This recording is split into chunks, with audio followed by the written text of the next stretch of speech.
वैशाख मास के कृष्ण पक्ष की एकादशी तिथि को वरुथिनी एकादशी के नाम से जाना जाता है। आज के दिन व्रत रखने और विधि विधान से भगवान विष्णु की पूजा करने से उपासक के सभी कष्टों का निवारण हो जाता है। इसके साथ ही भगवान की कृपा हमेशा उस जातक के ऊपर बनी रहती है। माना जाता है कि वरुथिनी एकादशी के महत्व के बारे में खुद श्री कृष्ण ने युधिष्ठिर को बताया था। इसके साथ ही कहा जाता कि जो भी व्यक्ति इस व्रत को रखकर निमित्त पूजा करता है और एकादशी कथा का पाठ करता है, तो उसके सभी प्रकार के पाप खत्म हो जाते हैं। आइए जानते हैं वरुथिनी एकादशी की संपूर्ण व्रत कथा। वरुथिनी एकादशी व्रत की कथा। मान्यता है कि एक बार धर्मराज युधिष्ठिर ने भगवान श्री कृष्ण से वैशाख माह कृष्ण पक्ष की एकादशी के महत्व और इसकी व्रत की कथा को सुनने का निवेदन किया। इसके बाद युधिष्ठिर को भगवान कृष्ण ने कथा सुनाते हुए कहा कि प्राचीन काल में नर्मदा नदी के तट पर मांधाता नाम का एक राजा राज्य करता था।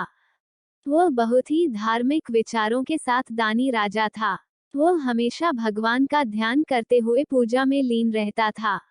एक बार राजा मांधाता जंगल में तपस्या कर रहे थे, तो वहां पर एक भालू आया और राजा का पैर खाने लगा और राजा के पैर को घसीटकर जंगल ले जाने लगा। राजा काफी घायल हो गए थे, जिसके कारण खुद की रक्षा करने में पूरी तरह से असमर्थ थे। तब राजा मांधाता ने अपनी रक्षा के लिए भगवान विष्णु से प्रार्थना की। राजा की पुकार सुनकर भगवान विष्णु ने अपने चक्र से भालू को मारकर उनकी रक्षा की। लेकिन जब राजा ने अपना पैर देखा तो वह काफी दुखी हुए और फिर भगवान को याद किया। भगवान प्रकट हुए तो राजा ने उनसे पूछा कि शारीरिक और मानसिक कष्ट से कैसे छुटकारा पाया जाए प्रभु। तब भगवान ने कहा कि यह तुम्हारे पूर्व जन्म का अपराध था। अब तुम मथुरा जाकर श्रद्धापूर्वक वरुथिनी एकादशी का व्रत रखो और मेरे वराह अवतार की पूजा करो। इस व्रत के प्रभाव से एक बार फिर पहले की तरह हो जाओगे। तब राजा ने भगवान को प्रणाम किया और मथुरा चले गए और वहां पर भगवान की श्रद्धा पूर्वक आराधना की।